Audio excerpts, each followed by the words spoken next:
Medicamentos que usamos en terapéutica de enfermedades, incluyendo las enfermedades no infecciosas. Por ejemplo, ¿a qué quimioterapia me estaría refiriendo cuando hablo de no infecciosa? Deben haber escuchado ustedes. Se llama de quimioterapia antimicrobiana y quimioterapia antineoplásica. En el tratamiento de cáncer usamos también fármacos y eso se llama quimioterapia antineoplásica, para diferenciarlo de la quimioterapia antimicrobiana. Pero hoy día vamos a hablar del antimicrobiano. Ahí hay otros conceptos como el antibacteriano, que se refiere ya exclusivamente a cuando usamos estos quimioterápicos para combatir bacterias. Y eso por favor hay que irlo ya grabando bien, ¿sí? Porque nosotros usamos antimicrobianos que incluyen a los virus, antivirales, antibacterianos que incluyen a las bacterias, y antiparasitarios y además antimicóticos. ¿Sí? Entonces, cuando estamos hablando de antibacterianos, nos estamos refiriendo específicamente a aquellos fármacos que combaten, eliminan a las bacterias patógenas. Bien, entonces, no es para generalizar el uso de estos temas. También hacemos aquí una diferenciación que hay que hacer entre el uso sistémico y tópico. Cuando hablamos de uso sistémico, ¿de qué estamos hablando?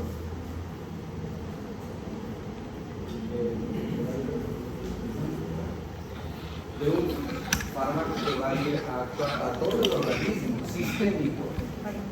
Local es solamente un órgano en un área determinada, ¿sí? Pero por favor eso es relativo, pobrecito, o sea, relativo. Porque un fármaco que tenga actividad reconocida como local no deja de tener una cierta presencia a nivel sistémico, a nivel general. No es muy trascendente, pero es algo relativo.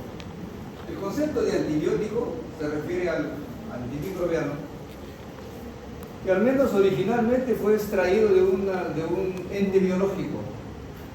El ejemplo es la penicilina. La penicilina históricamente se extrajo al inicio de una secreción de un hongo. El hongo es un ser vivo. Un ser vivo produce una sustancia que afecta a una bacteria patógena y ahí se le llama antibiótico. Los macrólidos como la eritromicina también se derivan de hongos. Algunos aminoglucósidos también. Pero hay otros que son puramente sintéticos, no se obtienen de ningún otro microorganismo. Las sulfas, por ejemplo. Las sulfas son puramente quimioterápicos antimicrobianos, pero no son antibióticos. Las penicilinas sí son antibióticos, sí. Esa es la diferencia. Entonces, no a todo antimicrobiano se le puede denominar antibiótico, como generalmente se usa el término. Hay otros conceptos importantes ahí, bactericida y bacteriostático. ¿Qué les trae a la mente la idea de bactericida y bacteriostático? El sufijo, sida y estasis. Sida con C, no con S. ¿Qué significaría?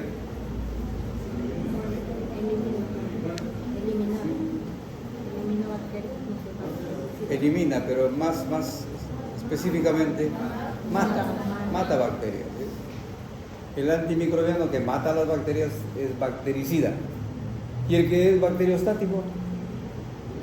El sufijo más o menos, ¿qué le dice? Estasis. Parálisis. Detiene. Impide su crecimiento, su multiplicación. Entonces hay antimicrobianos que matan a las bacterias causando una infección y otros que solamente lo paralizan. A ver, una reflexión inmediata de ustedes. Entonces, ¿qué sentido tiene usar bacteriostáticos si no va a matar a la bacteria que nos está haciendo daño? ¿No tendríamos que usar necesariamente bactericidas en todas las infecciones? ¿Creen ustedes que es así?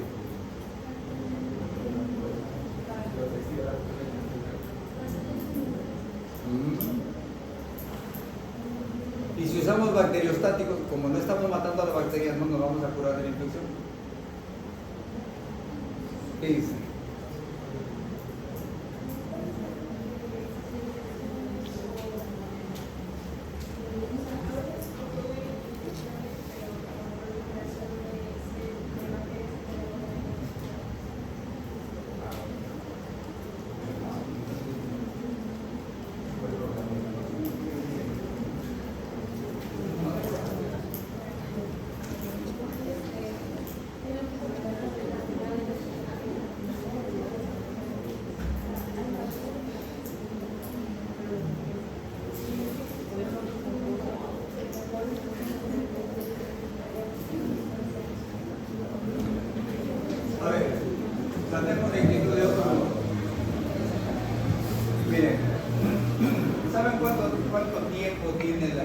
especie humana, el Homo sapiens, en el mundo, ¿cuántos años tenemos viviendo como especie humana? Antes éramos homínidos, no podíamos decir que éramos seres humanos. Tuvimos un salto cualitativo extraordinario para formarnos en un Homo sapiens. Y el Homo sapiens se calcula en promedio 100.000 años de existencia en el mundo y en el universo. ¿La vida empezó con el ser humano? La vida empezó, se estima, hace 4.000 millones de años. La Tierra se sabe que tiene 4.500 millones de años.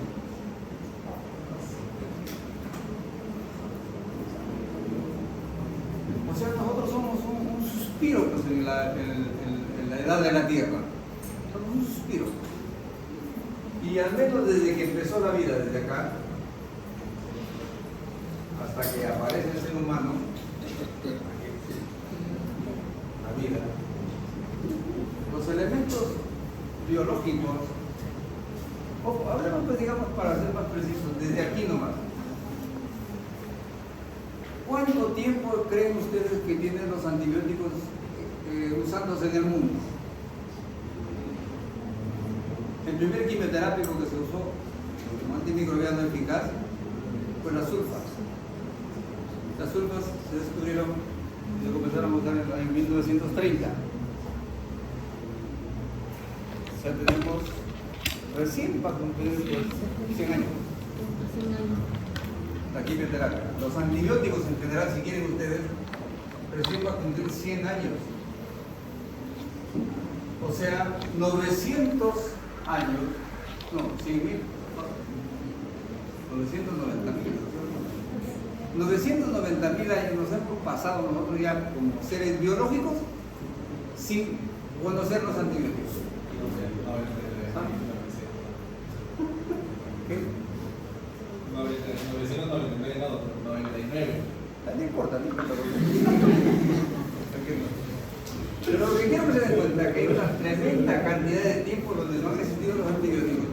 Y por lo tanto, si fueran imprescindibles para curar a un paciente, a un animal, cualquiera que sea no homínido,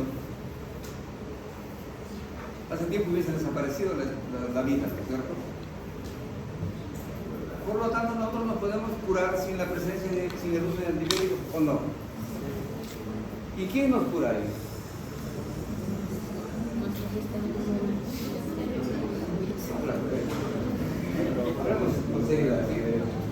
¿Qué nos cura? El sistema inmunológico, pues, ese es el aterrizaje que quería que hagan. El sistema inmunológico es el factor más importante para curar no solamente las enfermedades infecciosas, sino la mayor parte de enfermedades en general. Y los antibióticos, por lo tanto, tienen un rol complementario. ¿Por qué estoy enfatizando en esto? Para hacerles entender de que no es imprescindible la presencia de antibióticos o antimicrobianos, o si acaso en la medicina, no es imprescindible. Y eso significa que hay que tener mucha precaución, entonces debemos usar como una necesidad absoluta. Apenas tenemos una infección, correr a preguntar si hay antibióticos, que no puede dar un antibiótico para esto, no puede dar la farmacia, deme algo para curarme de esta infección. No, pues jóvenes, por favor, no es así. Pongamos a los medicamentos en su lugar y particularmente los antibióticos en el lugar que les corresponde. En algunas ocasiones en enfermedades severas son salvavidas, claro que sí, pero en la generalidad son prescindibles. Con un buen sistema inmunológico no tiene por qué matarnos necesariamente una enfermedad. ¿Creen ustedes que una neumonía necesariamente tiene que matar a un paciente? No, generalmente lo mata, está en situaciones relativamente inmunodeficitarias o tiene factores adicionales que complican el problema. Entonces quedemos claros en esto, los antibióticos son útiles, pero no son imprescindibles, por favor. ¿Sí? Ahora, entonces si yo uso un antimicrobiano que es bacteriostático, Sí puedo curar al paciente, voy a curarlo, pero ahí va a necesitar que entre en acción las defensas, la inmunología del paciente. Es como si el antibiótico bacteriostático, como que pone en bandeja a las bacterias para que la respuesta inmunológica los acabe.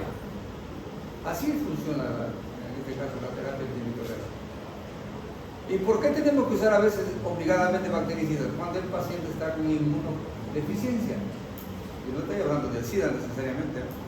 Por ejemplo, una desnutrición severa, anemias severas, y ahí implican una cierta inmunodeficiencia. ¿Estamos claros? Por favor. Bien, bien. El espectro, ¿a qué se refiere? ¿Saben eso? Espectro antimicrobiano. A la diversidad de grupos, no digo de bacterias, la diversidad de grupos bacterianos que son afectados por un antimicrobiano. Decimos pues entonces, por ejemplo, que la penicilina es de espectro reducido. A diferencia de la cefaloporinas de tercera generación, como la cefaloporinas, por ejemplo, de amplio espectro. ¿Qué queremos decir con eso? De que la penicilina solamente va a afectar, por ejemplo, a cocos gram positivos, estafilococos y streptococos. Nada más. A ningún gram negativo afecta la penicilina. Pero en cambio utilizamos, por ejemplo, la amoxicilina y ya afecta a gram positivos y también coge gram negativos. Ya un poquito amplía su espectro. Afecta a otro grupo de microbios. Y la cefaloporinas de tercera generación coge pues a todo lo que encuentra en su camino. Es amplio espectro. Entonces la diversidad de grupos antimicrobianos que son afectados por el antimicrobiano es el espectro. La profilaxis. Profilaxis significa prevención. Y ustedes deben tener en cuenta mucho esto, por favor. En los hospitales van a ver, cuando atiendan a un paciente que llega con una herida por respuesta, lo primero que hacen obviamente indican la asepsia y la antisepsia, ¿no? Lavada de herida, sacar los detritos, por ahí los contaminantes, y luego incluso a veces ya si necesita sutura, le ponen la sutura. Y casi siempre, desgraciadamente ocurre que sale una receta ahí, donde el médico le dice, bueno, pues mire, ya le atendimos al paciente y usted va a venir de aquí unos días para sacarle los puntos, pero tiene que ir tomando este antibiótico de esta manera para que no se infecte. Esa es una práctica universal. Mejor dicho, es un error universal. Los antibióticos en este tipo de circunstancias no previenen infecciones. Si ustedes no han hecho una asepsia y antisepsia adecuada de la herida, se va a infectar a como dé lugar, así le den el antibiótico más fuerte, más potente que exista. Ténganlo en cuenta eso, y no cometan ese desliz, que a todo paciente a quien le hacen una pequeña intervención, que tome el antibiótico para que no se infecte. Ese es un error pero histórico, y que parece que no puede erradicarse, porque todo el mundo que se forma como estudiante de medicina recibe estimo yo que recibe este tipo de información. Bien, ahora los antimicrobianos tienen diversos mecanismos de acción. Ahí están los 5 mecanismos de acción comunes. Aquellos que afectan la pared celular, la membrana celular, la síntesis proteica, actúan algunos como antimetabolismos y otros actúan a nivel de ácido nucleico, ADN-R. A ver, esa es una pregunta. Ya está la fecha. No me han dejado muy satisfecho los 3 grupos, como bueno, ya acabo de ver antes de ustedes. De esos 5 grupos de antimicrobianos, con esos mecanismos de acción bien específicos que están señalados ahí, ¿cuáles serán aquellos antimicrobianos de los que están ahí que no necesariamente nos tienen que afectar a nosotros como hospederos, que solamente afectarán a la bacteria? Porque actúan en la pared celular, porque actúan en la membrana celular, en la síntesis proteica, porque son como antimetabolitos a nivel de ácido nucleico. A ver.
están dudando que sí, afecta para la pared celular de las bacterias nomás, la pared celular nuestra no.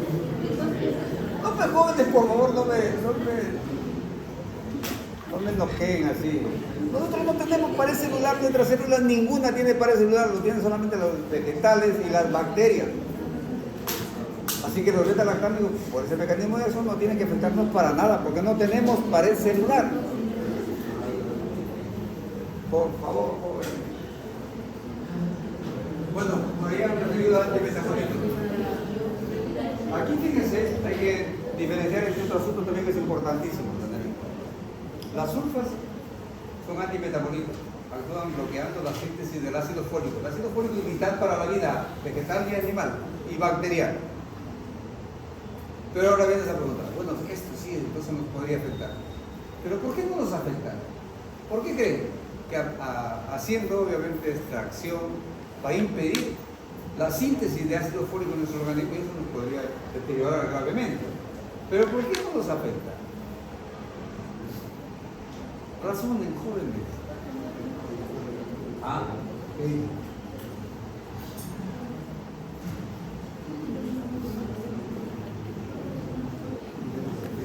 La vida en general de bacterias, de seres humanos, necesita ácido fólico, es vital para la vida. Y estos preparados bloquearían la síntesis de esa sustancia elemental. Pero ¿por qué no nos afecta? Porque nosotros, ¿de dónde obtenemos ácido fólico? Sintetizamos, claro que sí. Pero ¿cuál es la fuente más importante de aporte de ácido fólico en el ser humano? Señorita, usted al fondo. ¿De dónde tiene usted el aporte de ácido fólico? Aparte de que su organismo sintetiza ácido fólico, pero ¿de dónde tiene la cantidad que necesita para vivir?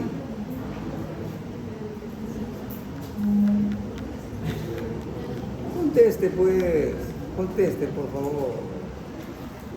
De la alimentación, pues, jóvenes, de la dieta, por favor. Eso es elemental.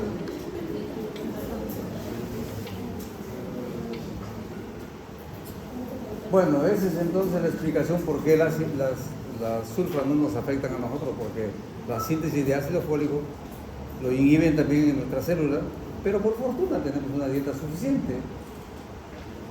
La alimentación nos aporta la cantidad imprescindible de ácido fólico que necesitamos, así que no nos va a afectar para nada, pero las bacterias no van a comprar alimentos a la tienda para que tengan su ácido fólico. Tienen que vivir solamente de la que sintetizan. Bueno, entonces miren, a medida que vamos bajando, vamos viendo que si tiene la opción, cuando menos mínima, de afectar a las células del paciente. Y a propósito, el famoso triángulo epidemiológico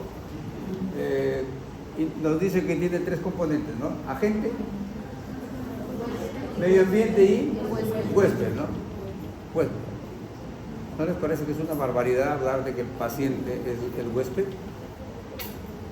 ¿El paciente es realmente huésped de esa enfermedad? ¿Quién es el huésped? La bacteria la que llegó a hospedarse ahí en el paciente, ese es el huésped. Nosotros somos ¿qué? Hospederos. Lo que pasa es que hemos sido tan brutos que cuando esta denominación del triángulo epidemiológico, que obviamente como siempre viene del idioma del mundo anglosajón, ¿cómo le llaman? Lo tradujeron mal y los brutos que recibieron la traducción lo aceptaron como huésped. No, somos hospederos, por favor, hay que modificar ese concepto de triángulo epidemiológico. Bueno, tengamos en cuenta, sí, por favor, que a pesar de que a lo mejor no nos hace mucho daño, cuando estamos hablando de ya efectos a nivel de ácidos nucleicos, ahí sí es bastante riesgosa la posibilidad de una sobredosis, por ejemplo, porque ahí sí nos va a afectar de manera severa. Estamos yendo al centro de la vida celular. Una referencia histórica sobre los quimioterapios antibióticos. Se observó hace mucho tiempo atrás que algunos microorganismos tenían la capacidad de afectar el crecimiento de otros. Hay competencias entre ellos y podemos decir luchas, conflictos. Y por lo tanto por ahí había la posibilidad de que alguno pueda ser útil para combatir si alguno otro era agente patógeno. A lo mejor este no es patógeno y nos ayudaría a combatir la enfermedad, porque a nosotros no nos afecta, pero a su congénere sí. Bien, ¿y qué ocurrió? Fíjense ustedes, recién en el año 1935, o sea, ni siquiera hace ya más de 100 años, ¿no? 2035 sería 100 años. ¿Estamos bien? No estoy equivocando. En 1935 se hizo el descubrimiento de una molécula química, que sintetizaba una molécula química que llamamos fentanila. Y en 1908, hicieron la síntesis de esta molécula, puramente química, no lo hicieron con fines médicos, sino como experimento químico, ¿no? Y después lo convirtieron en un colorante, el famoso frontosil. Rubrum decían en ese tiempo, que rubrum significa rojo, era un colorante rojo. Lo usaron muchísimo para teñir tela, para la vestimenta, en esos años. ¿Y qué ocurrió? Que la curiosidad siempre está presente en el desempeño humano. Observaron de que en ese tiempo también ya habían inventado los microscopios muy rústicos, pero ya existían microscopios, ya curioseaban por ahí algunas sustancias que llevaban a mirar en el microscopio y encontraron que había pequeños microorganismos, descubrieron el mundo microbiano. Antes ni siquiera pensaban, conocían que existían bacterias, ni hongos, ni virus, mucho menos, ¿no? Entonces, ¿qué pasó? Estaban observando bacterias en medio de, digamos, acuosos, por ejemplo, agua de lluvia o agua de acequia, encontraban que había cantidad de gérmenes ahí, pequeñas cositas que se movían. Descubrieron la vida microscópica. Pero como los microscopios eran bastante rústicos, no se veían muy bien. Se veían como pequeños organismos por ahí que a veces se acercaban a la lente de inmersión y se observaban mejor, pero se alejaban y se borroneaba la imagen. Entonces alguien pensó, dijo, ¿qué pasaría si yo le aplico este colorante que empleaban para teñir la ropa? A lo mejor se van a colorear sus estructuras internas, bien que parecía un globito en medio, que después ya se pudieron ver el núcleo, que tenía filamentos, flagelos, por ejemplo, que antes no se veía muy bien. Entonces, usaron este colorante para ver si eso se teñía y podían verlo con mayor, digamos, precisión. Y sí, pues ocurrió eso. Aplicaron este colorante al medio de cultivo, lo observaban y encontraban que había una estructura que después le llamaron núcleo, otras más pequeñas, retículo endoplástico, que había filamentos, flagelos. Comenzaron a encontrar detalles de estas células microscópicas.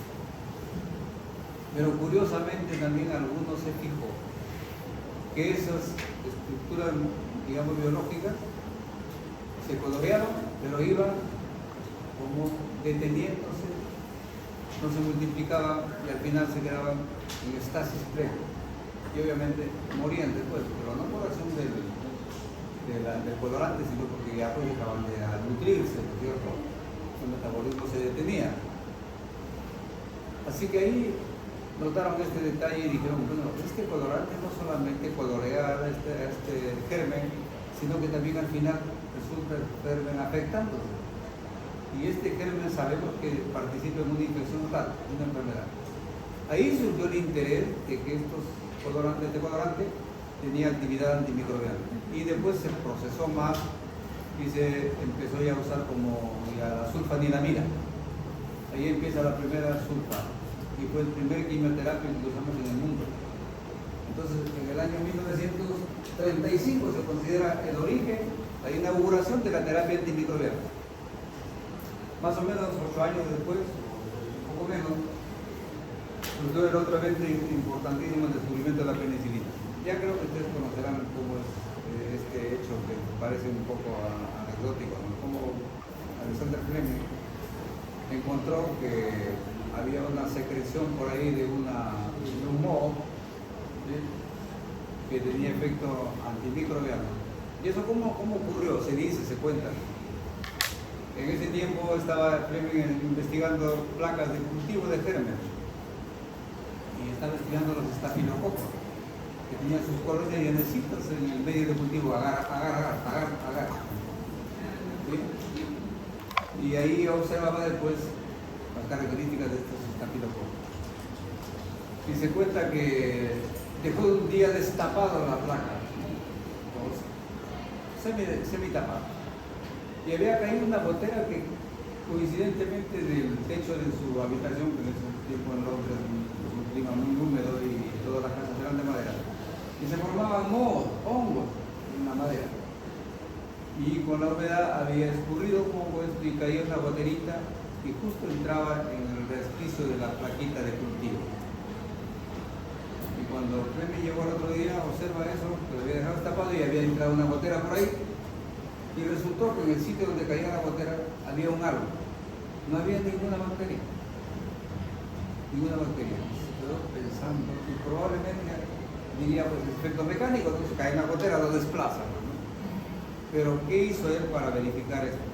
Comenzó a tomar muestra de los bordes de las demás colonias que habían crecido de estafilococos. Y encontró estafilococos lisados, destruidos, digamos rotos, destruidos. Entonces Fleming dijo, esto no es efecto mecánico, no es explosivo. Esta secreción que ha caído debe tener algún componente químico que ha destruido a los estafilococos. Y ahí es donde comenzó a investigar más aún y encontró pues, que la excrescencia era una secreción muy particular que llamó penicilina. El hongo que del cual derivó la gotera se llama Penicillinum notatum. Ahí es donde surge la penicilina. Y de ahí se comenzó a industrializar hasta que se produjo un tema de este antibiótico que se considera una de las grandes maravillas del mundo de la medicina. Ahí nomás, si se dan cuenta, en 1941, el descubrimiento de Fleming, fue el año en el cual ya estaba empezando la Segunda Guerra Mundial. Fue catastrófica.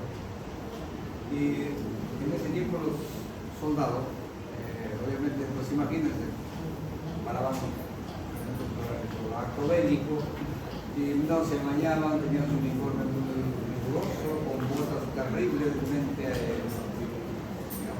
fijas, así que se les tenían lesiones de piel pero tremendas, y no había ni siquiera mucho hábito de higiene, así que las infecciones cutáneas, particularmente de los miembros inferiores, eran notables.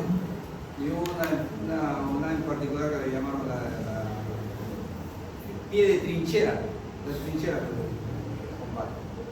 Ahí morían cantidad de estos pacientes por infecciones sépticas que se originaban esas lesiones dermatológicas. Y como se sabía que el estafilococo que causaba esta infección era destruido por la penicilina, se comenzó a usar la penicilina de manera pues, masiva y salvó muchísimas vidas. Se sabe que salvaron millones de soldados en la Segunda Guerra Mundial. Ahí murieron más soldados en los inicios por las infecciones que ocurrieron más que por la propia guerra. Bueno, entonces, esa es la historia, digamos, original de la penicilina, que es sólida, porque después se derivaron una serie de productos adicionales. En los años 40, 50 hubo un boom. Comenzaron a trabajar más antibióticos, como por ejemplo las tetracitrinas, la clorantraniliprol, la cloramicina, la citricina, etcétera. Hasta más o menos los años 80, 90, por ahí. De ahí, de repente, habiendo una parálisis, la industria farmacéutica ya no investiga más antibióticos. ¿Por qué? Qué desgracia por interés económico.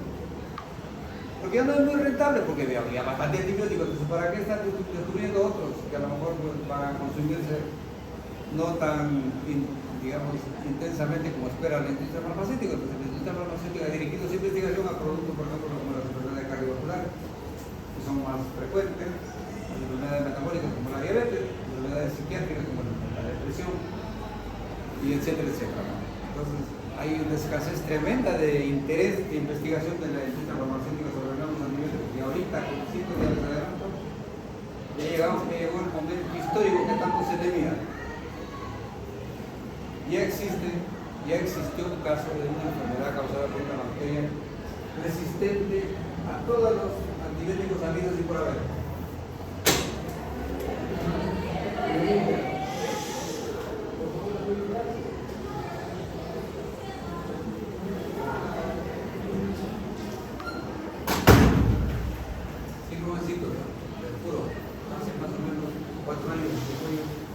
ya ocurrió una infección causada por Escherichia coli, multirresistente a drogas, absolutamente resistente a drogas.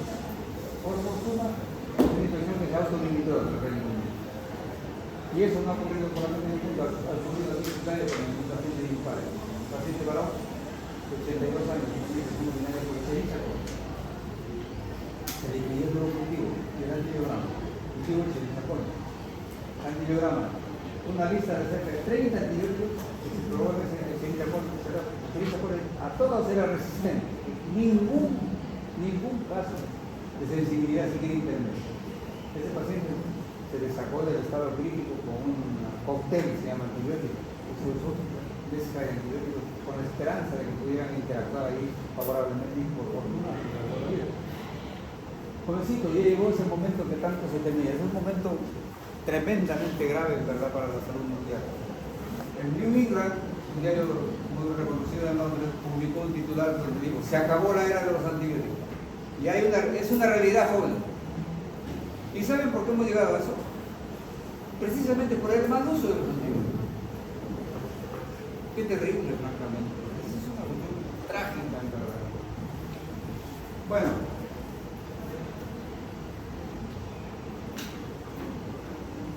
Aquí casi como estamos reiterando los conceptos, pero me interesa particularmente remarcar el concepto de efectos post-antibióticos. Es una curiosidad extraordinaria. A ver, jovencito, ya pues no pongo mucho interés en tu celular y siéntese tranquilo, ¿quiere, por favor? Por favor. Dijimos que el celular no debe utilizarse en el aula. Bueno, ¿qué es el efecto post-antibiótico?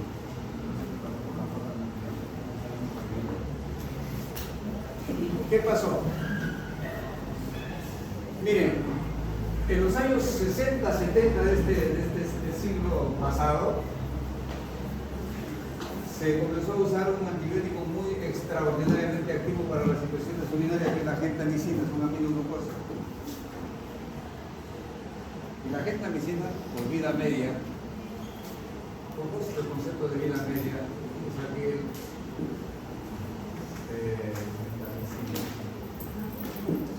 concepto que nos dice que llega un momento cuando uno administra un medicamento cualquiera que sea, que se nivela la cantidad que se absorbe con la cantidad que se elimina. El tiempo en que logra esa nivelación se llama vida media. Para la penicilina es 1.5 horas. O sea, cuando damos una penicilina a la hora y media, ya llegó al equilibrio entre lo que ingresa y lo que se elimina. Y se establece un nivel plasmático uniforme, ¿sí? Es vida media. ¿Y para qué nos sirve eso? Para poder dosificar los lapsos de administración. Se multiplica la vida media por 4, 1.5 por 4 es 6. Y esa es la frecuencia de administración de la penicilina tesórica. ¿Estamos? Vida media de la penicilina tesórica 1.5 horas. ¿Y cuántas veces lo tenemos que administrar al día? 4 veces al día, cada 2 horas. ¿Estamos? Está claro, ¿no? Muy bien. Entonces, por vida media, la gentamicina tendría que administrarse cada 8 horas. O sea, 3 inyecciones diarias. Generalmente intramuscular. Imagínense que un paciente que tenía una infección urinaria se le administra los antibióticos generalmente 7 a 10 días. O sea, tendría que recibir en todo su tratamiento, en toda su enfermedad, 21 o 30 inyectables en el curso de su enfermedad. 21 o 30 inyecciones por vía intramuscular. ¿Creen que todo el mundo lo cumple?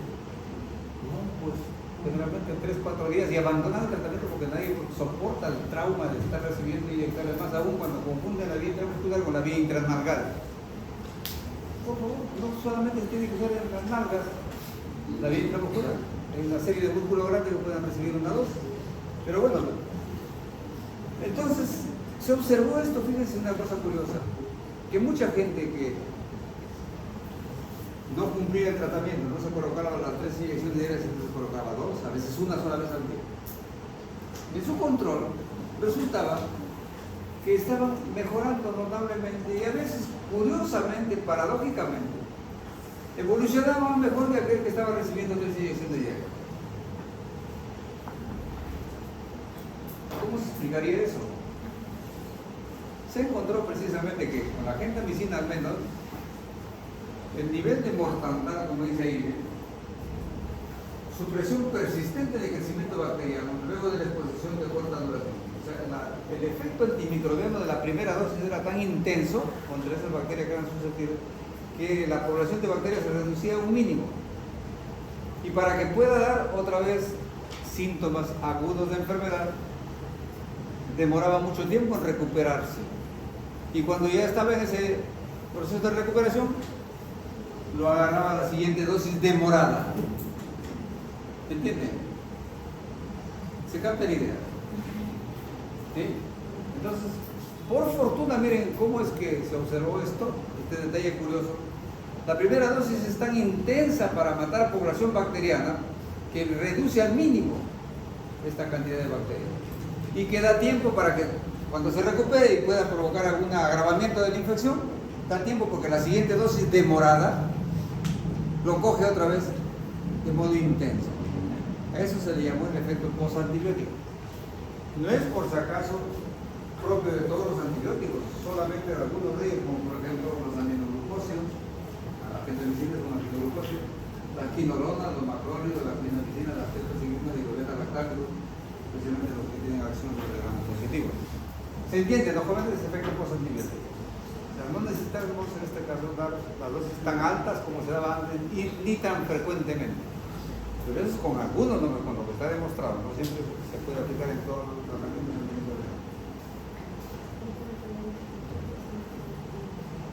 Eso creo que lo hemos realizado. Ahí solamente para referirnos a estos términos importantes.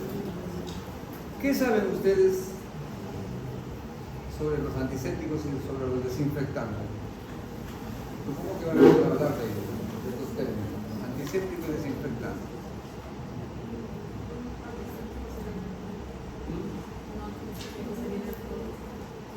Claro, el alcohol es un fármaco que podríamos involucrarlo, ¿verdad? Pero hay que aplicarlo bien, entonces podemos hacer una diferencia notable de esto. Bueno, cuando nosotros queremos eliminar microbios que haya en nuestro organismo, un aparato, en un mueble, usamos ya sustancias conocidas que van a, dicen, desinfectar, ¿no es cierto? Hay que desinfectar, por ejemplo, un bisturí, para que no vaya a ser objeto de contacto de un paciente. Pero hay que tener mucha, digamos, precisión en los conceptos. Fíjense, ahí no son sinónimos, por si acaso. El antiséptico es aquel agente quimioterápico que elimina los microbios, especialmente los patógenos, en superficies y en órganos biológicos, o sea, en organismo vivo. El alcohol, por ejemplo, el agua oxigenada, usamos en heridas, en la piel normal o la piel traumada. Entonces, aquel agente quimioterápico que lo aplicamos en una superficie viva, se denomina antiséptico. Pero si uso, por ejemplo, cresol o formol, ¿lo puedo usar en organismos vivos? No, es potencialmente muy tóxico. Pero lo usamos en muebles, en equipo quirúrgico. Ahí, ¿qué nombre recibiría? Desinfectante. ¿Estamos? Entonces, antiséptico es aquel agente que se usa en organismos vivos y desinfectante el que se usa en superficies inanimadas. Bien. El uso preventivo, como digo, solamente se puede aplicar en ciertas circunstancias, jóvenes, no como lo que les decía hace un momento, esta práctica tan desafortunada que se hace cualquier herida, que se presenta un antibiótico pretendiendo que todo eso no se va a infectar. El uso preventivo sí se da, por ejemplo, en lo que se llama intervenciones quirúrgicas sucias. ¿Por qué se dice intervención quirúrgica sucia o contaminada? Cuando por la propia evolución del proceso patológico ya ocurrió un fenómeno de este tipo. Por ejemplo, tenemos una apendicitis o obligada, tiene que operarse los apendicitis, ¿sí? Pero se le tiene que operar idealmente antes de que se complique, antes de que se rompa, antes de que se abra el apéndice. Porque una vez que se abrió el apéndice, se rompió el apéndice, se diseminó la infección en toda la cavidad peritoneal. Entonces los cirujanos se supone que tienen la competencia suficiente para darse cuenta cuándo la apendicitis está todavía sin perforarse, y si ya se perforó, cuánto tiempo tiene. Que dicen cuando ya pasó especialmente 6 horas, es una infección obligada que va a obligar. A lo mejor el paciente todavía no tiene ninguna molestia infecciosa, pero ya se sembró, las bacterias se sembraron en la cavidad peritoneal y es una infección gravísima. Las peritonitis son muy serias. Entonces, si un paciente tiene síntomas de apendicitis, por ejemplo, antes de 6 horas y se ha agravado violentamente con distensión abdominal, ausencia de ruido hidroaéreo, ya se diseminó en el peritoneo. Ahí sí se dan antibióticos antes de que el paciente empiece a tener fiebre alta, un cuadro séptico, ¿sí? Ahí sí es conveniente la profilaxis antibiótica. Lo mismo en las manipulaciones que se hacen en el área pélvica, particularmente ginecológica en la mujer, por ejemplo, vagina, útero. Ahí, ¿por qué? Porque la posibilidad de que se desarrolle una infección por agentes anaerobios, los gérmenes anaerobios son tremendamente agresivos y hay muchísimo germen anaerobio en la cavidad, con los órganos genitales, especialmente femeninos, y en la mucosa bucal. Por eso las heridas que ocurren por mordedura humana son potencialmente muy serias, porque en la boca tenemos gran cantidad de gérmenes anaeróbicos. Y ahí generalmente hay que usar antibióticos. Que a propósito de los anaeróbicos, muy poco por ahí nos fijamos en que hay muy pocos antibióticos capaces de combatir a los anaeróbicos. Tenemos 3 nomás, si quieren anótelo. Donapezicol, el metronidazol y la clindamicina. Excelentes son, pero vienen solamente unos cuantos: donapezicol, clindamicina y metronidazol. Entonces, si ustedes tienen un paciente que viene con una mordedura, a lo mejor por ahí en alguna parte del organismo, por una persona, por otra persona, tienen que usar mejor, por favor, antes de usar penicilina, la amoxicilina, tienen que usar de preferencia clindamicina, por ejemplo. Hagan eso, por favor.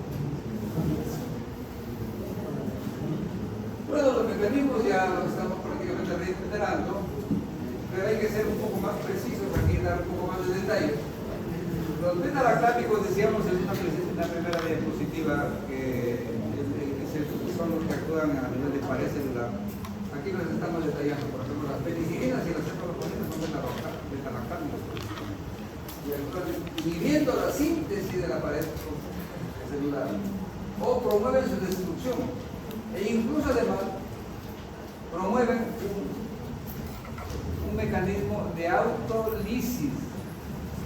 Es una cosa bien extraordinaria como las penicilinas son activas en este nivel, ¿sí? Hacen que la bacteria solita genere un proceso de autolisis, de autodestrucción de su pared celular. Y ahí tenemos una serie de agentes, como hemos dicho, las penicilinas y las cefaloponinas son las principales. La que actúa sobre la membrana celular, polipicina, amphotericina, colistimenasa. Por lógica, ¿esto sí nos afectará o no? Claro que sí, porque nuestras células todas tienen membrana celular, obligado. Hay que tener mucho cuidado, es potencialmente tóxico. Los que intervienen con la síntesis proteica de igual manera.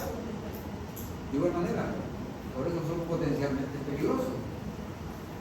Los que actúan, esto es a nivel de ribosomal, por la síntesis proteica. Los que actúan en la síntesis de ácido nucleico con mayor razón.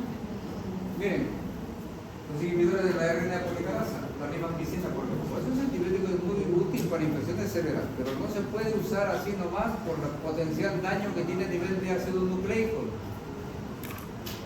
Porque inhiben la ADN quinasa, como la quinolona. A propósito, miren, de la quinolona, por ese potencial riesgo, están proscritas. La literatura seria dice: no deben usarse menores de 18 años de edad, donde se sabe que recién ya se estableció una seguridad en ese mecanismo de acción. Pero aquí en nuestro país hay incluso pediatras que atrevidamente y de manera ignorante están usando quinolonas en niños. No, por favor. La recomendación original era no debe usarse en menores de 18 años de edad. Hay que tener mucho en cuenta eso, el mecanismo de eso. Análogo de las ácidos nucleicos. Estos son antivirales de la ciclodílica, la ciclodílica, la vida. ¿Cómo actúan? El mecanismo por el que actúan estos antivirales se llama el mecanismo de incorporación fraudulenta. Incorporación fraudulenta. ¿Qué significa eso?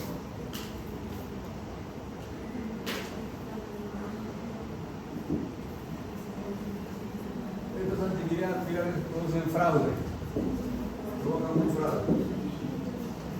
Se hacen pasar, miren ustedes, se hacen pasar por bases urínicas o pirimídicas.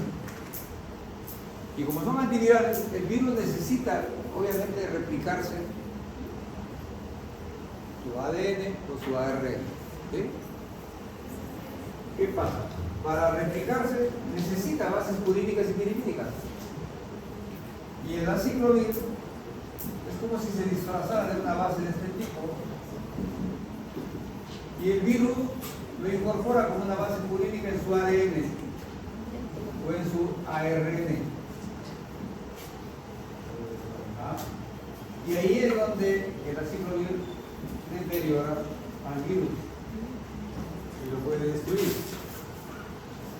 Eso por eso se llama incorporación fraudulenta. Se hace pasar por una base purínica o purimídica, se incorpora en el ADN o en el ARN del virus y lo destruye. Eso ocurre curiosamente a nivel microbioma, no antiviral. Y los antimetabolitos, donde están las frutas y el trimetopril y el ácido paramino salicílico, actúan también algo así complejo, pero miren, ese es cuando les hablaba a ustedes de que las sulfas particularmente y el trimetopril son antimetabolitos porque inhiben la síntesis de ácido fólico. El ácido fólico, repito, es vital para la vida, tanto de las bacterias como de los seres humanos.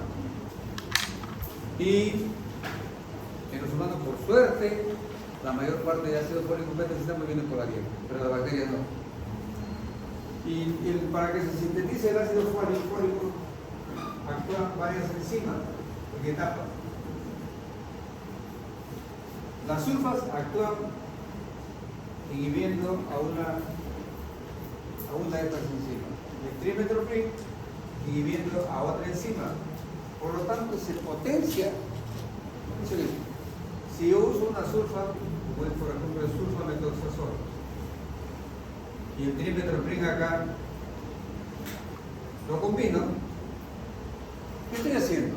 Estoy afectando con mayor intensidad la síntesis del ácido fólico de la bacteria tal. Actúa acá y actúa acá. Sulfamethoxazol, trimetopril.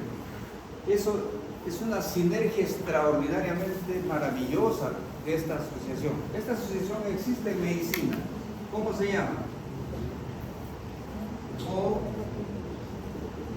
Trimoxazol.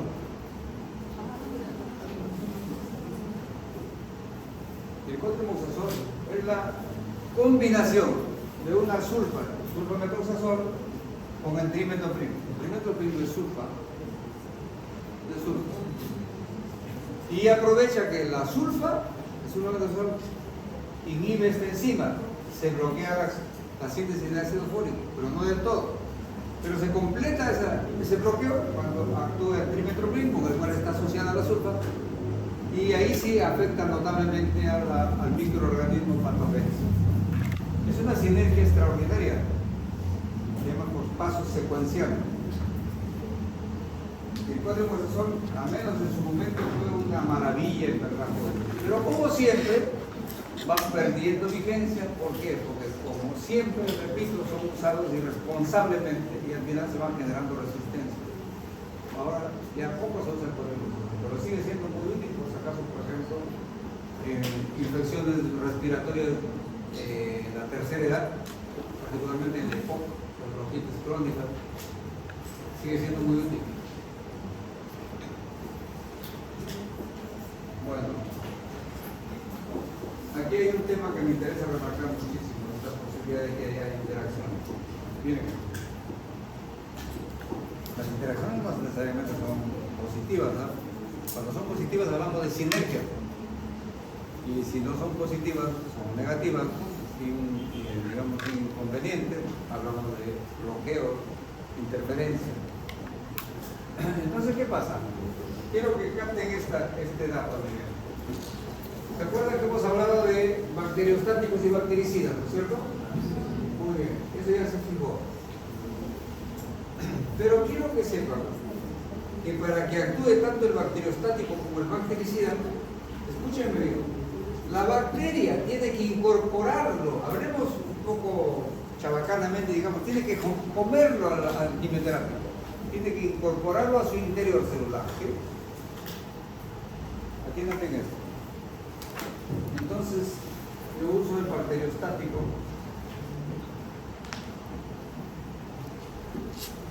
Por ejemplo, el cloramfenicol. Y uso además un bactericida como la amoxicilina. Entonces, aquí es bactericida. ¿Qué espero yo? Que estoy usando dos antibióticos y debe mejorar el efecto antimicrobiano. Estoy usando dos antibióticos, ¿no es cierto? Con mecanismos de acción diferente, pero estoy usando dos, no solamente uno. Dos siempre será mejor que uno, en teoría. Pero como sabemos que el bacteriostático, ¿qué hace? Paraliza el microbio. Este lo mata. Pero para que el bacteriostático paralice y el bactericida lo mata, tiene que ser incorporado por la bacteria que está por acá. ¿Qué significa incorporado? Que el bacteriostático tendrá que ser incorporado al interior celular y el bactericida también para que actúe. Pero ¿cómo va? Escúcheme por favor, este detalle, fíjense. ¿Cómo va a actuar la amoxicilina cuando el bacteriostático lo ha paralizado a la bacteria? ¿Va a incorporarlo a la amoxicilina? De ninguna manera. Ese es el gran inconveniente. Ese es el gran problema que hay. El bacteriostático detiene vegetativamente a la bacteria y por lo tanto ya no va a incorporarlo a la amoxicilina que esperamos que lo mate y pierde actividad la amoxicilina. Entonces ahí será un bloqueo de la actividad del bactericida por parte del bacteriostático. No es de ninguna manera una combinación apropiada, útil, sino totalmente inconveniente. ¿Está claro?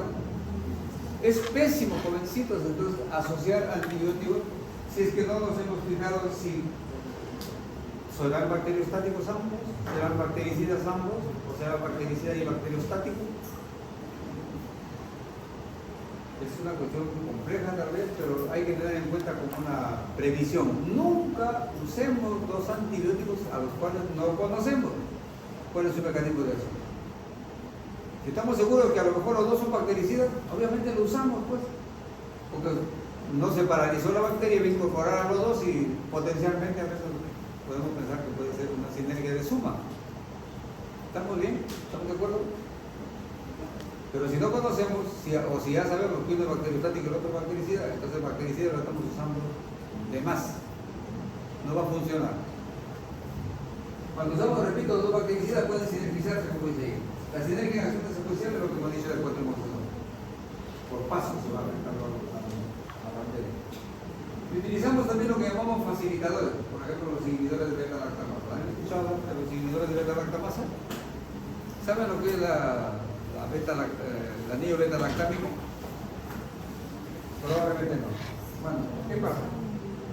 Los antibióticos que son de la familia de los llamados beta-lactámicos tienen en su estructura química precisamente un anillo químico, es un hexágono, que se llama anillo beta-lactámico precisamente.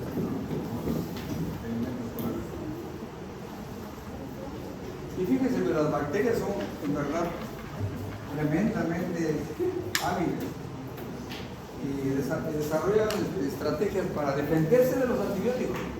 Las bacterias son muy hábiles para eso. y elaboran una serie de estrategias. Dentro de ellas es que comienzan a sintetizar enzimas, fermentos, que destruyen esta estructura del anillo beta-lactámico. Y por lo tanto el antibiótico deja de actuar, se destruyó. Supongamos que sea una amoxicilina. Se desarticuló su estructura anatómica, desapareció su acción farmacológica.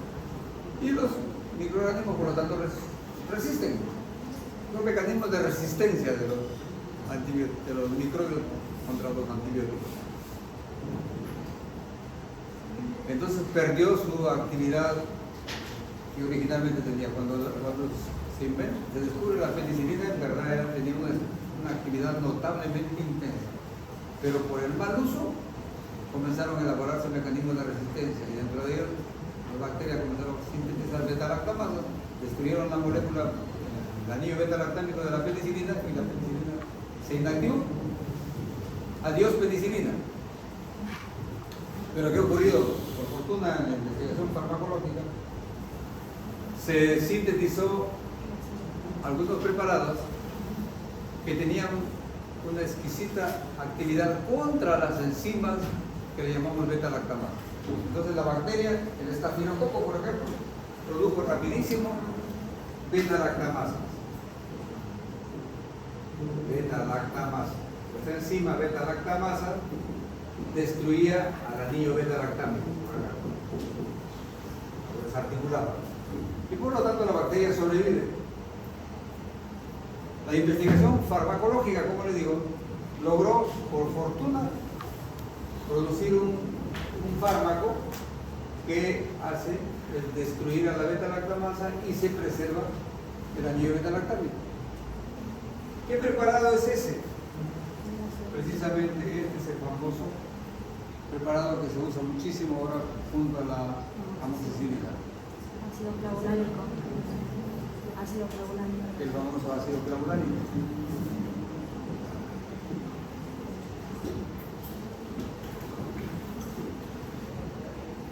Sí, realmente es una estrategia extraordinaria de la investigación farmacológica. El ácido clavulánico se investigó y se sintetizó. Primero, ¿saben con qué intención? De que sea un antibiótico más. Porque es cierto, tiene actividad propia antimicrobiana, pero es endeble. Pero por fortuna se encontró que por ahí interfería con la síntesis de la beta-lactamasa en la bacteria y se le dio énfasis a esta investigación como destructor de la beta-lactamasa bacteriana. Y por eso se usa más, asociado con la amoxicilina y algún otro beta-lactámico. Hay otro facilitador que se llama sulbactán también. El sulbactán se usa mucho asociado a la ampicilina. La ampicilina, jovencitos, fue considerado un gran avance de la medicina antimicrobiana, porque antes teníamos penicilina resódica, la que descubrió Fleming. Pero luego, como les he dicho, la penicilina resódica tiene un espectro muy reducido. Se veía que había gérmenes como los gram negativos que seguían causando desastres. Entonces, con la penicilina solamente destruíamos los gram positivos. Así que comenzaron a investigar productos que tengan actividad contra los gram negativos. Y ahí surge precisamente la ampicilina y luego la amoxicilina. ¿Por qué se llama ampicilina? Porque ampi viene de amplio espectro. En ese tiempo se le calificó de amplio espectro porque comenzó a activar sobre las infecciones causadas por gram negativo. Repito, la penicilina resódica solamente gram positivo. La ampicilina amplió el espectro. Gram positivo y gram negativo. Muy bien, pero los beta-lactamasa de las bacterias prácticamente inutilizaron a la ampicilina y dejó de usarse muchísimo tiempo. Cuando se junta ahora la ampicilina con el sulbactam, que hay un preparado que se llama Sulbamox, por ejemplo, que tiene una combinación de ampicilina más sulbactam, recupera notablemente su actividad antibacteriana de la ampicilina, que antes no servía para nada. Y ahora se puede usar otra vez la ampicilina, pero siempre y cuando está asociada con el sulbactam. Y ahora, por si acaso también, la amoxicilina sola ya nadie lo usa, jóvenes, porque todos los gérmenes son resistentes. Solamente lo usan asociado al ácido clavulano. Y que se está manoseando también de manera pues torpecísima, ¿no? Porque hay muchísimo paciente que innecesariamente está recibiendo esta combinación, pudiéndole dar solamente amoxicilina pura. La brutalidad hace que se use innecesariamente combinado con el ácido clavulano. Bien, entonces eso es en cuanto a estos llamados facilitadores, inhibidores de la reclamada. Interacciones. Es lógico, nosotros usamos un fármaco, cualquiera puede provocar efectos tóxicos, casi siempre eso es una ley. Si usamos una dosis mayor, por ejemplo, de la conveniente, puede producir daño al paciente. Pero si uso 2 o más, va a haber más posibilidad de daño. Por lógica, sencilla, matemática simple. Entonces, no necesariamente debemos usar combinaciones de medicamentos, en este caso de antibióticos, porque puede haber, cuando menos, una sumatoria de efectos tóxicos. Seleccionamos con mayor intensidad gérmenes resistentes. Porque miren, curiosamente, cuando matamos a la gente que está produciendo una infección, estamos matando a la gente sensible. Y al resistente le hacemos daño. ¿No? Se preserva feliz de la vida el germen resistente y al final va a quedar únicamente los resistentes. ¿Y qué vamos a hacer en ese caso? Las infecciones van a ser producidas ahora solamente por gérmenes resistentes. Es dramático eso. Mayores costos, obviamente que sí, pues. Si uso 2 fármacos, los tendrán costos por separado, se incrementan. El antagonismo posible, lo que hablábamos de los bacteriostáticos con la bactericida. El problema de dosis fijas es bien especial. Miren, en nuestro país hubo un fármaco, digamos, emblemático de esto. Se llamó estreptopen. Ahora, por fortuna, ya no se usa. Y como su nombre lo dice, ¿qué tenía el estreptopen? Precisamente tenía una combinación de streptomicina, que es un aminoglucósido, y penicilina cresótica.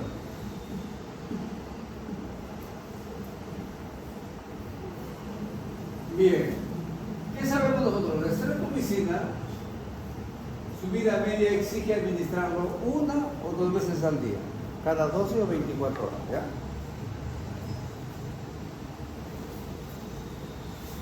Una o 2 veces diarias.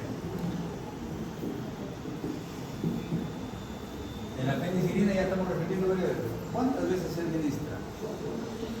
4, a veces 6 veces antes. En algunos casos, como la amoxicilina o la penicilina, cada 8 horas. Pero de la penicilina estamos hablando 4 a 6 veces diarias.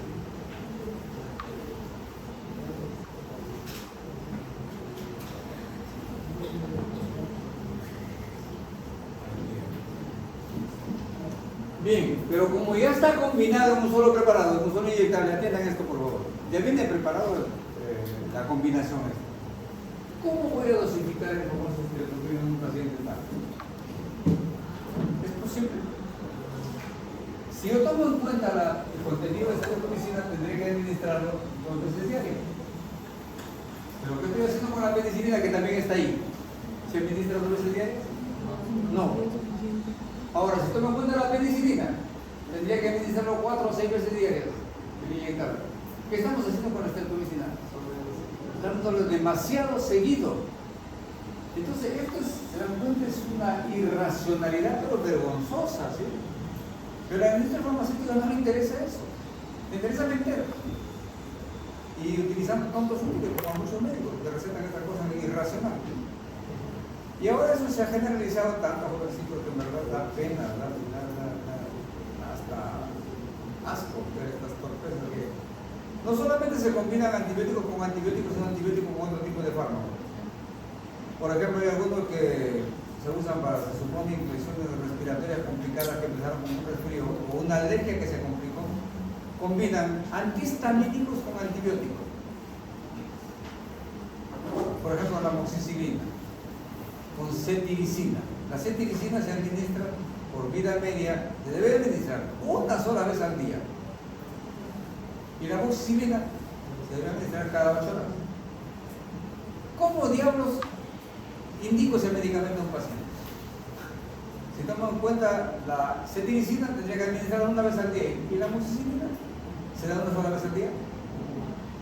Si tomo como referencia la amoxicilina, tendría que administrarla 3 veces diarias. Y la que estoy diciendo con la cetiricina, que se da solamente una vez al día. ¿Se dan cuenta lo irracional de esto? No les da escozor, no les da vergüenza que tengan que ver este tipo de productos y peor que ella médico te lo receta. Eso es terrible, jovencitos, ¿sabes?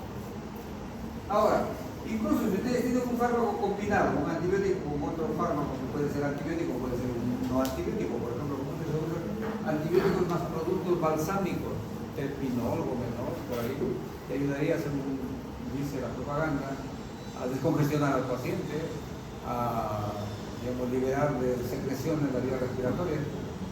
Y tienen una farmacocinética diferentísima de los antibióticos, pero están asociados a ellos. Entonces, ¿qué ocurre ahí? Hay un preparado que ha sido una vergüenza que exista en el mercado mundial y particularmente que aquí en el país fue, escúcheme bien, en un tiempo, el producto más prescrito por el médico del Perú. Qué vergüenza, sinceramente. Es un producto pero vergonzoso. Este producto tenía, aparte de que una estafa en su contenido, supuestamente estaba compuesto de ampicilina sódica, que sí es real, existe la ampicilina que sódica. Pero tenía una supuesta ampicilina benzatínica, que no existe, jóvenes, por favor. Revisen ustedes si quieren en internet. Pero el laboratorio que produjo esta porquería anunció que sí existía para ello, que ellos lo habían sintetizado y nunca dieron evidencia de que realmente lo sintetizaron. Y además tenía pues estos famosos balsámicos, perpinol, gomenol, que ayuda mucho en la vía respiratoria, dice la propaganda médica. Entonces, este bendito producto a veces producía reacciones alérgicas. Y como estaba compuesto por ampicilinas, supone que es sódica y se supone la benzatínica, ¿cómo se rotulaba ese paciente que producía una alergia con el inyectable? ¿Alérgico a qué se decía? A la ampicilina, por lo tanto alérgico a la penicilina. ¿Estamos? Se rotulaba al paciente. En nuestro país hay una ley que nos obliga a los médicos, cuando atendemos a un paciente y hizo una reacción a la penicilina, debemos rotularlo con letras rojas y con mayúsculas en la carátula de la historia clínica, alérgico a la penicilina, para que los médicos que vengan después no le vayan a indicar penicilina porque puede producir una reacción mortal. Es por ley. Entonces hay muchos pacientes que están rotulados como alérgicos a la penicilina. Pero cuando hacen ustedes una buena historia clínica, dicen, ¿qué pasó? ¿Cómo es alérgico usted a la penicilina? Se me quedó con un inyectable que tenía penicilina y me produjo una alergia. Y si no investigan más, van a confirmar que es una alergia a la penicilina, pero no. ¿Qué pueden seguir divulgando ahí?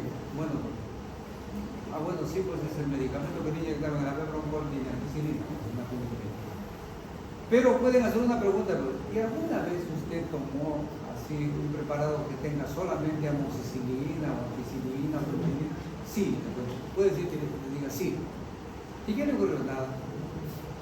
Entonces, ¿de dónde salió la alergia a la penicilina?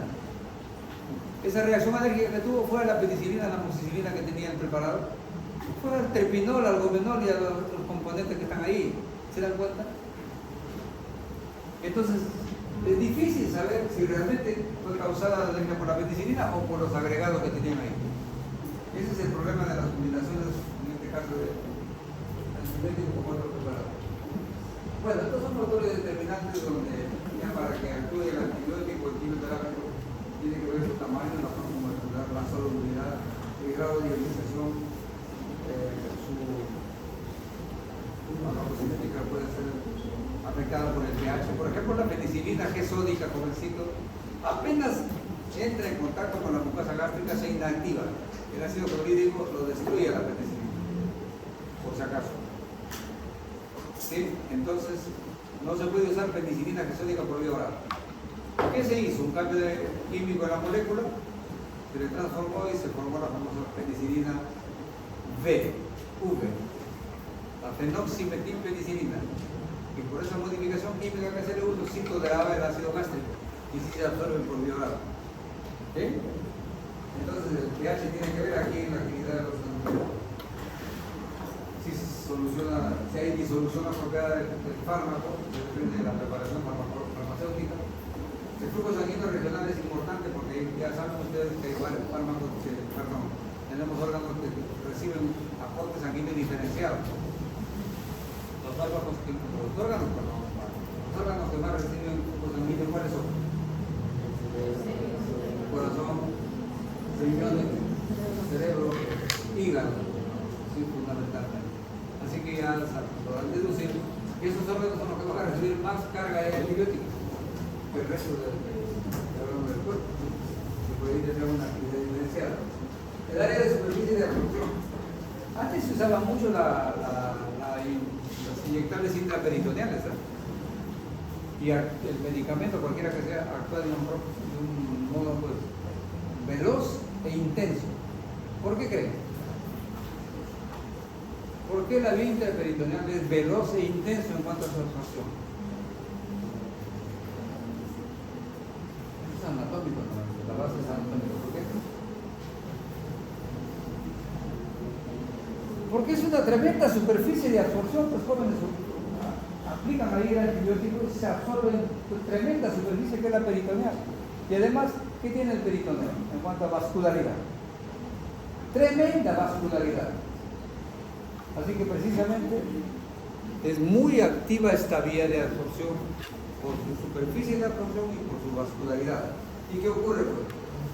Esa superficie de absorción amplia hace que el antibiótico, en este caso estamos hablando de antibiótico, se absorba demasiado intensamente y demasiado rápido y puede llevar a situaciones no deseadas.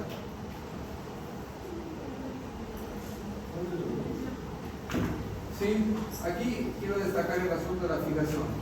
Muchos fármacos y algunos antibióticos tienen predilección por cierto tejido orgánico. El caso particular es de las tetraciclinas, de que quiero remarcar. Las tetraciclinas se fijan con una avidez extraordinaria por el tejido óseo, particularmente cuando el bebé está en crecimiento y desarrollo, estamos hablando de niños. Si se dan tetraciclinas, como a veces se dieron irresponsablemente hace tiempo, niños en los cuales el bebé está completando su osificación, se impregna la tetraciclina que se le da porque se activa sobre el sistema respiratorio, pero no debe usarse por esa impregnación. Se va a afectar notablemente su estructura ósea, y dentro de la estructura ósea, ¿cuál? La dental.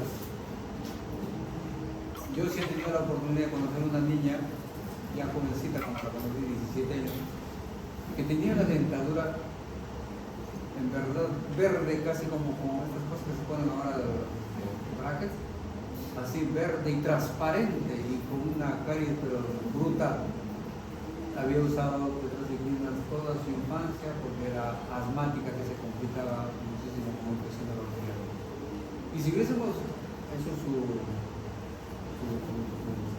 examen óseo, veríamos su esqueleto completamente verde, también así frágil, con altísima probabilidad de fractura. Entonces hay que tomar en cuenta eso, ¿sí? Usar los fármacos en edades, en condiciones en las cuales no le vaya a afectar estructuralmente importantísima como el tejido óseo. Por ejemplo, las quinolonas también, jovencitos, por favor, no deben usarse por su gran selectividad sobre el tejido articular en menores de 18 años. Puede producir incluso ruptura de tendones y ligamentos, la quinolona. Pero hay pediatras atrevidos que están usando quinolonas en niños. Eso es una ignorancia supina de la acción de estos fármacos. Los factores del hospedero. El individuo en quien vamos a usar el antibiótico también puede provocar algunos cambios especiales por sus particularidades, digamos, de edad, de sexo, ¿no? De patologías especiales.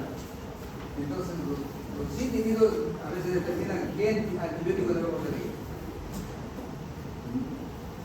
Por ejemplo, tenemos un pacientito de tercera edad que está haciendo infecciones respiratorias jovencitos. Ahí generalmente los gérmenes son muy difíciles de erradicar. Generalmente son gérmenes atípicos, a diferencia de los microbios que dan en personas más jóvenes. En los de la tercera edad son ocasionados por gérmenes atípicos, entonces se usan predominantemente los macróleos, o el cotrimoxazol que hemos mencionado ahí de la comunicación. Entonces la edad hace que pensemos en un cierto antibióticos a preferir. En los niños, obviamente, usamos con mucha selectividad los antibióticos, no se usa cualquiera que se use en adultos. Porque en el embarazo, evidentemente que sí. Los mecanismos de defensa. Hemos hablado ya sobre el mecanismo de defensa y la capacidad, digamos, de bacterias de hacer efecto bactericida o bacteriostático de los antibióticos. En los pacientes que tienen inmunocompetencia tendida baja, en déficit de inmunocompetencia, ¿usaremos bacteriostático? Idealmente no. Y obviamente no estamos hablando de pacientes, por ejemplo, que tienen SIDA, que tienen síndrome de inmunodeficiencia adquirida. También estamos hablando de los alcohólicos crónicos, que su inmunidad se viene abajo. Los desnutridos severos, también la inmunidad está abajo. Los que tienen anemia incluso, solamente por la hemoglobina baja. ¿Sí? Entonces son pacientitos con los cuales debemos manejar de un modo muy especial. Y ahí, por favor, insisto, nunca usemos, jóvenes, por favor, les ruego, nunca usen antibióticos junto a antiinflamatorios. Es pero torpe, casi es un insulto que un médico indique a un paciente un antibiótico y un antiinflamatorio. ¿Por qué? ¿Quién me dice el por qué? ¿Qué es la inflamación? ¿Es una enfermedad? Es una respuesta defensiva, jovencito, por Dios, piénsenlo así, no se olviden, es una respuesta defensiva. El pobre organismo está inflamado porque está defendiéndose. La inflamación está combatiendo a la gente infecciosa. Está congestionada la zona, está roja, hinchada y duele. ¿Por qué? Porque hay un aflujo de sangre y hay un aflujo de elementos tipo polimorfos nucleares. Están combatiendo a los virus, a las bacterias que están ahí. ¿Y qué torpes somos cuando usamos un antiinflamatorio? Estamos suprimiendo esa reacción defensiva y estamos incluso impidiendo que actúe adecuadamente el antibiótico. Y peor aún con antibióticos especiales como los macrólidos. Los macrólidos, por ejemplo, como la eritromicina o la acitromicina, ¿saben? Es más activo en algunas infecciones porque se incorpora en los polimorfos nucleares. Tiene una avidez extraordinaria los macrólidos, especialmente la acitromicina, se mete en el polimorfo nuclear y el polimorfo nuclear lo transporta al lugar donde está ocurriendo la infección. O sea, le sirve como vehículo. Y si usamos un antiinflamatorio donde van a ir los polimorfos nucleares, se van a quedar, ¿llegará el antibiótico? ¿Se dan cuenta de lo que hacemos con estas torpezas de usar irracionalmente medicamentos como los antiinflamatorios? Por favor, incluso es una torpeza que los médicos, cuando un paciente les pregunta, dice, doctor, ¿qué tengo? ¿Estás inflamado? ¿Estás inflamada? El doctor me dice que estoy inflamada. ¿Qué ha dicho este bruto de inflamada? ¿Qué le está diciendo? ¿Sabes qué te estás defendiendo? La inflamación no es una enfermedad, joven, la inflamación es una respuesta a tal o cual enfermedad. Bueno, esto tal vez como una especie de mensaje final. Es una frase histórica de la medicina. Se le atribuyó un tiempo a T.S. Eliot, un literato reconocido a nivel mundial, pero no hay evidencia que lo haya dicho. Dice, la rapidez con que surgen los microorganismos multiresistentes no es igual a la velocidad con que surgen nuevos antibióticos. Ese es un problema crucial en la medicina, especialmente la medicina basada en procesos. Y recuerde, jovencitos, la mayor parte de resistencia que tienen las bacterias contra los antibióticos actuales es por el mal uso de los antibióticos, que se usan innecesariamente, cuando no son infecciones. Lo que ustedes van a observar, les juro, van a observar cotidianamente en los hospitales cuando hagan su práctica. Ven un pacientito que llega con un niño particularmente, con su cuadro de tos, catarro, mosquitos, por ahí. Ira, infección respiratoria aguda. Tratamiento, amoxicilina con ácido clorhidrato. ¿Qué crimen es eso? ¿Qué crimen? ¿Qué brutalidad? Eso es lo que está provocando esta tremenda cantidad de resistencia a los microbios contra los antibióticos innecesariamente. O se usan en dosis inapropiadas. Es terrible. Creo que les comenté, no sé si alguna vez les comenté que